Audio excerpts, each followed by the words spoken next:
It is a rather curious and wonderful thing, the human desire for self-improvement. We seek it in books, in travel, and for some, in the quiet, focused intensity of a martial arts dojo.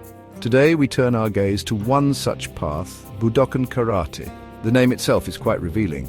Budo translates from Japanese as the martial way, while kan means house or hall. So we are quite literally entering the house of the martial way.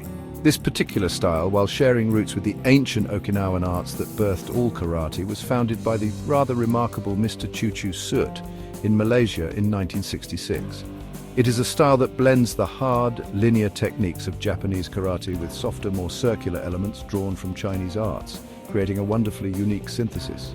It's a bit like taking the stoic prose of Hemingway and adding a dash of the flowing lyricism of Keats, different, yet complementary. The journey of Budokan karate is intrinsically linked to its founder's own fascinating story. Mr. Chu was a man who had dedicated his life to the study of various martial disciplines, including weightlifting, jujutsu, judo, and wrestling, long before he ever encountered karate. His eclectic background meant that when he did formulate his own system, he didn't see the world of martial arts through a single narrow lens. Instead, he saw a grand tapestry of movement and philosophy. He drew upon his extensive knowledge to create a system that was not only effective for self-defense, but was also practical and accessible.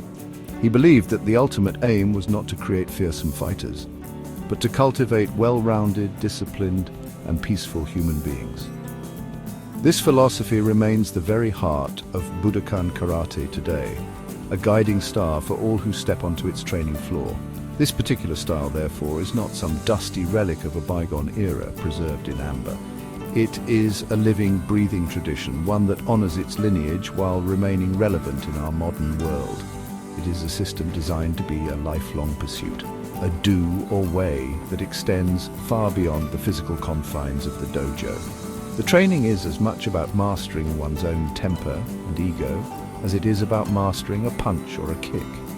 It is a journey inward, a dialogue between body and mind, where the ultimate opponent is not the person standing opposite you, but the limitations and doubts you place upon yourself. The techniques are merely the tools, the vocabulary of a language that speaks of perseverance, humility, and the quiet strength found in self-control. And so, as we prepare to delve deeper into this captivating art, let us set aside any preconceived notions of board-breaking and cinematic brawls. While those things have their place, they are but the froth on the surface of a very deep and tranquil ocean. The true essence of Budokan karate lies in the subtle transformations it inspires. It is in the student who finds a new sense of confidence, the executive who learns to manage stress through controlled breathing, or the child who discovers the profound power of discipline.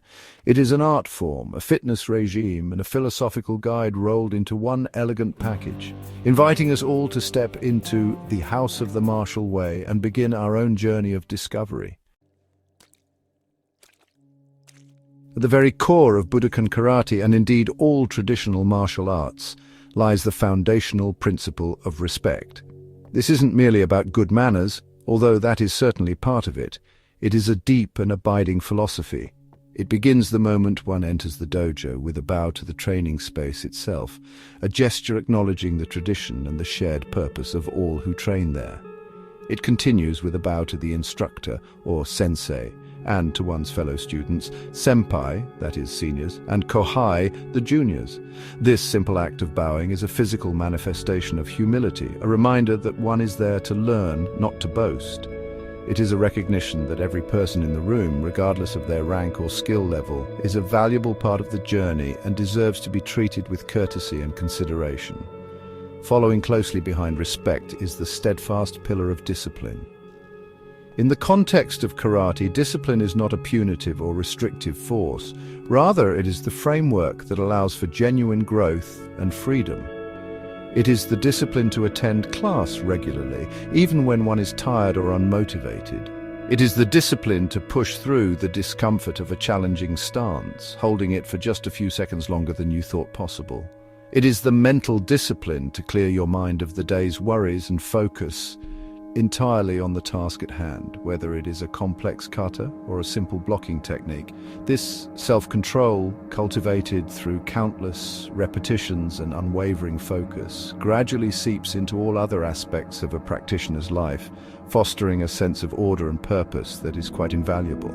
The third tenet, self-defense, is perhaps the most obvious, yet it is also the most misunderstood. The goal of Budokan karate is not to teach one how to win fights, but rather how to avoid them altogether. The physical techniques, the blocks, the strikes, the kicks, are tools of last resort. The primary lesson is one of awareness. Awareness of one's surroundings, of potential dangers, and of how to de-escalate a volatile situation. The confidence gained through training often means a practitioner is less likely to be targeted in the first place. They carry themselves with a quiet assurance that does not invite aggression. The ultimate victory in Budokan karate is not flooring an opponent, but walking away from a confrontation that never had to happen, with one's safety and integrity intact. These three principles, respect, discipline, and self-defense, are not separate entities, but are intricately interwoven, each one strengthening the others. Respect fosters a disciplined training environment where everyone can learn safely. Discipline builds the focus and control necessary for effective self-defense. A true understanding of self-defense reinforces the importance of respecting others and avoiding conflict wherever possible. This triad forms the ethical compass of the Budokan practitioner, guiding their actions both inside and outside the dojo. It transforms the practice from a mere physical activity into a comprehensive system for developing a strong, moral character, which is, after all, the ultimate goal of the martial way. A typical training session in Budokan karate begins not with a flurry of action, but with a moment of profound stillness. As students line up according to rank, facing the front of the dojo, a quiet formality descends. The class begins with mokuso, a brief period of meditation with eyes closed. This is a crucial transition, a drawing of a line between the outside world and the focused environment of the dojo.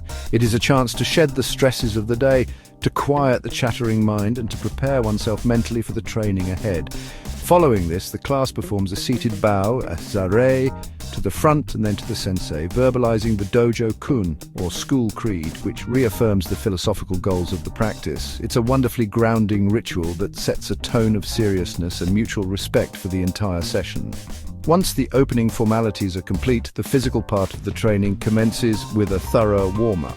This is far more than a few cursory stretches. It is a systematic process designed to prepare every part of the body for the rigorous activity to follow. The warm-up includes dynamic stretching to increase blood flow to the muscles, joint rotations to improve mobility in the wrists, ankles, and hips, and light cardiovascular exercises to elevate the heart rate. This phase is critical not only for preventing injury, but also for developing fundamental body awareness. The sensei will often use this time to observe the students, correcting posture and ensuring that everyone is moving correctly and safely, laying the groundwork for the more complex techniques that will be practiced later in the class. The heart of the session is dedicated to the 3 Ks of karate: Kihon, Kata, and Kumite. Kihon refers to the basic techniques, the punches, blocks, kicks, and stances that form the vocabulary of karate. These are practiced repeatedly, often moving up and down the dojo floor in unison. This relentless repetition is not about boredom, it is about ingraining the movements into muscle memory until they become second nature, executed with precision and power without conscious thought. Next, the class might move on to kata, which are pre-arranged sequences of movements like a solo dance of self-defense against imaginary opponents. Each kata tells a story and contains a wealth of martial knowledge, teaching rhythm, timing, and the fluid transition between different techniques. The final major component of training is often kumite, or sparring. For beginners, this is highly controlled and pre-arranged, focusing on timing and distance rather than impact. For instance, a Gohon kumite, or 5-step sparring drill, involves one student attacking with 5 consecutive steps and punches, while the defender retreats with 5 corresponding blocks, finishing with a single controlled counterattack. This teaches students how to apply their basic techniques with a partner in a safe and structured manner. As one progresses, sparring becomes freer, but the emphasis always remains on control, respect and learning, not on winning or losing. The class concludes as it began, with quiet formality mokuso and a final bow, leaving the students physically tired but mentally refreshed and invigorated. Consider the story of a young girl, perhaps only 8 or 9 years old, named Emily. When she first walked into the dojo, she was incredibly shy, her voice barely a whisper and her gaze perpetually fixed on her own feet. The uniform, the loud shouts, kiai, and the sheer number of people were all quite intimidating. For the first few weeks, her movements were hesitant, her blocks were tentative, and her confidence was visibly fragile. Yet week by week, a small but significant transformation began to take place. The structured environment, where everyone followed the same rules and performed the same movements, gave her a sense of security. The constant encouragement from her sensei and senior students to kiai louder, to punch stronger, started to chip away at her shell. One day, during a grading examination, she was asked to perform a kata by herself in front of everyone.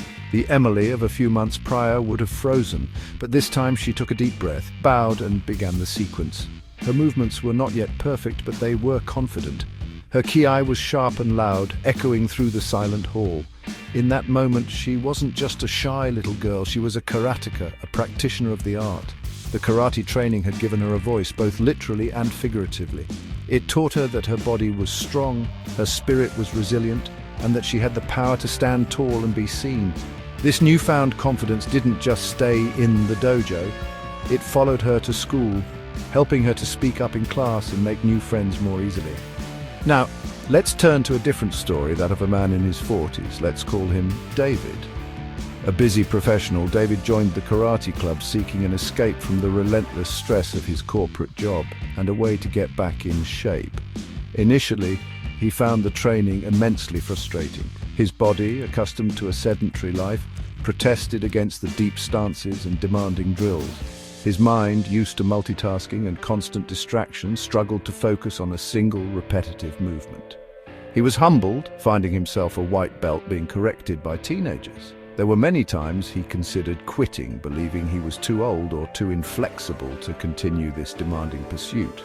However, the discipline of the dojo kept him coming back. He learned to leave his ego at the door and embrace the role of a beginner. Slowly, he began to notice changes. The deep breathing exercises from mokuso became a tool he could use at his desk to calm his nerves before a big meeting.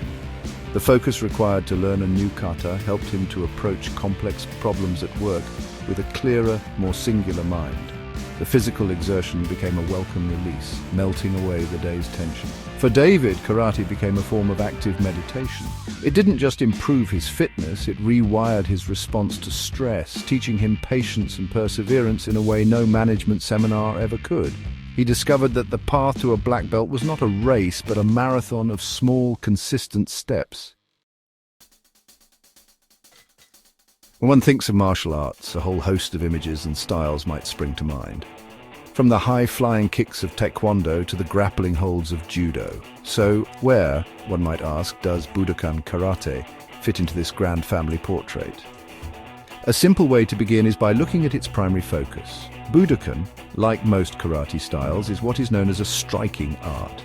This means its core curriculum is built around the use of percussive techniques, punches, open hand strikes, elbow strikes, knee strikes, and kicks. This stands in contrast to grappling arts like judo or Brazilian jiu-jitsu, which focus primarily on throws, pins, joint locks, and chokeholds, seeking to control an opponent on the ground. Another useful comparison is with the Korean martial art of taekwondo. While both are striking arts, they have a different flavor or emphasis. Taekwondo is particularly famous for its spectacular and dynamic kicking techniques, often favoring high kicks and spinning kicks. Budokan karate, while possessing a comprehensive kicking arsenal, tends to maintain a more grounded approach. It places a slightly greater emphasis on powerful hand techniques and stable, rooted stances. Furthermore, as mentioned earlier, Budokan's philosophy incorporates softer, more circular movements inherited from Chinese arts, which can differentiate it from the more purely linear and direct movements found in some other Japanese karate styles like Shotokan. It's a subtle but important distinction in its technical character. Let's also consider the soft martial arts. such as Aikido or Tai Chi. These arts operate on a different set of principles altogether. Aikido, for example, focuses on blending with an opponent's motion, redirecting their energy, and using joint locks and throws to neutralize an attack without causing serious injury. Tai Chi is often practiced as a slow, flowing series of movements, renowned for its health benefits and as a form of moving meditation. Budokan karate, while valuing fluidity and control, is fundamentally a hard, soft style. It teaches one to meet force with a hard block or a powerful counter-strike, but it also incorporates the soft principles of evasion, timing, and using an opponent's momentum against them, making it a wonderfully versatile and well-rounded system. Ultimately, it is not a question of which art is better. That is like asking whether a violin is better than a piano. They are simply different instruments designed to create different kinds of music. Each martial art offers its own unique path to self-development with its own specific strengths and philosophies. Budokan karate's particular genius lies in its balance. It balances striking with a foundational understanding of grappling. It balances hard, powerful techniques with soft, fluid principles. It balances the physical demands of self-defense with the mental and spiritual goals of self-improvement. It offers a comprehensive and pragmatic martial way for those seeking a traditional yet practical path. The dojo, the training hall itself, is more than just a room. It is a space imbued with meaning and tradition. It is considered a place of learning and self-discovery, and as such, it is treated with a reverence that might seem unusual to an outsider. Typically, a dojo is a simple, unadorned space to minimize distractions. The front of the hall, the shomen, often features a picture of the style's founder, perhaps some calligraphy displaying the dojo's name or a philosophical concept, and the national flag. This area serves as a focal point for the opening and closing bows, a constant reminder of the lineage and principles of the art. The floor, whether wooden or covered in tatami mats, is kept scrupulously clean, as students will often be training in bare feet, a practice that fosters a direct connection to the ground and improves balance. The uniform worn by practitioners, the karate gi or simply GI, is another potent symbol. It is almost always pure white, which represents the purity of intention, the beginner's mind, and the idea that all students are equal in their pursuit, regardless of their station in life outside the dojo. The GI consists of a pair of loose-fitting trousers and a simple wraparound jacket made of a sturdy cotton canvas that is durable enough to withstand the rigors of training, including grabbing and pulling during certain drills. The uniform's simplicity and lack of adornment strip away external identities, creating a sense of unity and shared purpose among the students. Wearing the GI is a sign of respect for the art, the instructor, and oneself. It is the act of putting on a different mindset, ready to learn. Wrapped around the waist of the GI is perhaps the most famous symbol of martial arts progression, the belt, or obi. The belt system provides a visible representation of a student's journey and experience. A new student begins with a white belt, signifying birth or the absence of knowledge, like a blank slate. As they train, learn, and pass grading examinations, they progress through a sequence of colored belts. The exact sequence can vary slightly from one organization to another, but a common progression might be white, yellow, orange, green, blue, purple, brown, and finally black. Each color symbolizes a stage of growth, much like a plant growing from a seed towards the sunlight, with the colors getting progressively darker as the student's knowledge deepens. Reaching the coveted black belt, or Shodan, first degree, is a momentous achievement, but it is crucial to understand that it does not signify the end of the journey. In fact, it is quite the opposite. The black belt represents the attainment of a solid foundation. It means the student has mastered the basics and is now truly ready to begin learning the art in earnest. It is the beginning of a new, more profound chapter of study, not the final page. The belt system is not a hierarchy of dominance, but a roadmap. It allows the sensei to tailor instruction appropriately and encourages senior students to help and mentor their juniors, reinforcing the values of humility and shared growth that are so central to the Budokan way. One of the most profound benefits of sustained Budokan karate training is the remarkable improvement it brings to one's physical well-being. The practice is a form of full-body conditioning that is both dynamic and comprehensive. The deep stances such as Zenkutsudachi, front stance, or Shikodachi, horse stance, build tremendous strength and stability in the legs and core. The constant repetition of Kihon techniques develops muscular endurance and power throughout the entire body. The practice of Kata enhances coordination, balance and memory, while kumite drills improve reflexes, timing and cardiovascular fitness. Unlike weightlifting, which can isolate muscle groups, karate teaches the body to work as a single integrated unit, generating power from the ground up through a kinetic chain of movement. However, the benefits are not confined to the purely physical. The mental transformations that occur are just as significant, if not more so. Karate training is an exercise in mindfulness long before that term became fashionable. When you are trying to learn a complex kata or react to a partner's attack in a sparring drill, you simply do not have the mental bandwidth to worry about your unpaid bills or what to have for dinner. The practice demands your complete and undivided attention. This intense focus, cultivated over hundreds of hours in the dojo, becomes a transferable skill. Practitioners often find their ability to concentrate at work or during study improves dramatically. They learn to quiet the mental noise and focus on the present moment, a skill of immeasurable value in our perpetually distracted world.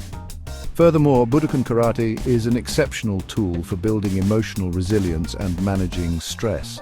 The physical exertion provides a healthy and constructive outlet for frustration and anxiety. The controlled breathing techniques practiced during mokuso and throughout the training session have a direct calming effect on the nervous system. More subtly, the process of training itself builds resilience. You face challenges, you get things wrong, you feel clumsy, you get tired, but you keep going. You learn to accept constructive criticism from your sensei without taking it personally. This process teaches you that failure is not an end point, but a necessary part of learning. It builds a robust spirit that is less easily shaken by the inevitable setbacks of life outside the dojo. Ultimately, the goal of Budokan karate is to achieve a state of mushin, or no mind. This does not mean an empty mind, but rather a mind that is free from the disturbances of fear, anger, and ego. It is a state where the body can react instantly and appropriately to a situation without the hesitation of conscious thought. While this elevated state may be the preserve of true masters, the journey towards it is beneficial for all. The symbiotic relationship between mind and body is at the heart of the training. A strong body supports a clear mind, and a clear mind directs a strong body. This integration fosters a sense of inner peace and wholeness, a quiet confidence that radiates from a person who is truly comfortable in their own skin. The journey to mastery in Budokan karate is often described as traveling along a road supported by two fundamental pillars, kata and kumite. Kata, as we've touched upon, are the solo forms, the encyclopedias of the art. Each kata is a meticulously choreographed sequence of blocks, strikes and stances that simulates combat against multiple imaginary assailants. To the untrained eye, it might look like a strange, ritualistic dance. But to the practitioner, it is a mobile library of techniques and principles. Learning a kata is like learning a new piece of music. First you must memorize the notes, the individual movements. Then you must learn the rhythm, the timing and the dynamics, understanding how to transition smoothly from one technique to the next with correct speed and power. The practice of kata goes far beyond mere physical memorization. As a student progresses, they begin to study bunkai, which is the application of the kata movements in a realistic self-defense context. A seemingly simple block and punch sequence in a kata might, upon closer inspection, reveal a sophisticated joint lock, a throw, or a defense against a weapon. This is where the kata truly comes alive. It ceases to be an abstract pattern and becomes a practical guide to combat strategy. This deep study of bunkai ensures that the traditional forms remain relevant and effective. It is a process of discovery that can last a lifetime, with masters still finding new meanings and applications in the same kata they learned as white belts decades earlier. If kata is the library of techniques, then kumite or sparring is the laboratory where those techniques are tested and refined. Kumite provides the essential element of a non-compliant partner, someone who moves, reacts, and presents unpredictable challenges. As mentioned, it begins in a very structured way, with pre-arranged drills that teach fundamental concepts like distance, ma'ai, and timing. These drills are the building blocks that allow students to develop the control and confidence needed for more dynamic sparring. The emphasis is always on safety and mutual learning. The goal is not to injure your partner, but to help each other improve by providing a realistic yet controlled stimulus. As a student advances towards the black belt and beyond, sparring becomes freer, jiu kumite, more closely resembling a real confrontation. However, the Budokan philosophy ensures that the principles of respect and control remain paramount. It's a dynamic and challenging practice that hones reflexes and strategic thinking to a razor's edge. Kumite teaches a student to manage adrenaline, to stay calm under pressure, and to make split-second decisions. The true path to mastery involves a constant dialogue between Kata and kumite. The Kata provides the techniques and strategies, and the kumite provides the context to test and understand them. One without the other is incomplete. Together they form a holistic approach to training that makes the Budokan practitioner both a knowledgeable technician and an adaptable fighter. As our exploration of the House of the Martial Way draws to a close, it becomes abundantly clear that Budokan Karate is so much more than a system of fighting. It is a comprehensive and profound method for forging human character. The physical benefits, while significant, are almost a byproduct of a much deeper process.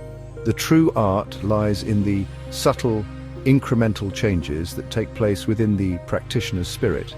It is the journey from the uncertainty of a white belt to the quiet confidence of a black belt, a journey measured not in victories won, but in personal limitations overcome.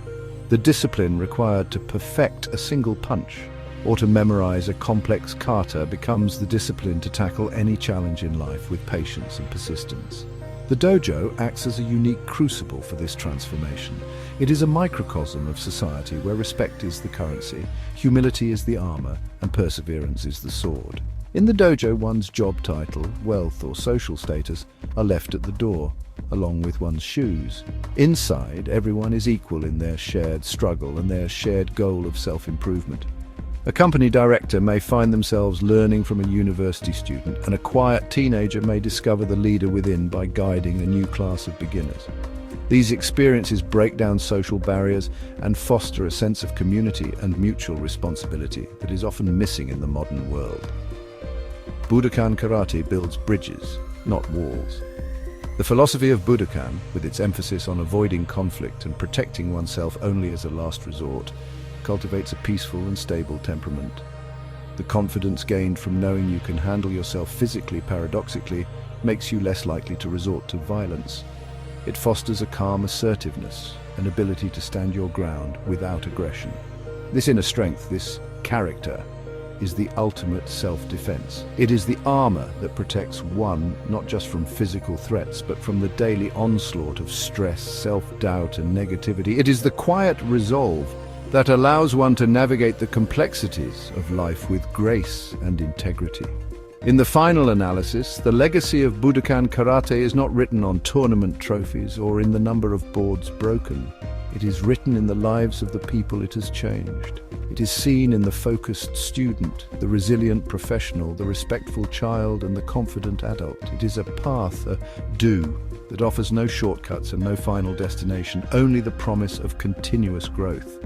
It teaches that the hardest opponent we will ever face is the one we see in the mirror each morning.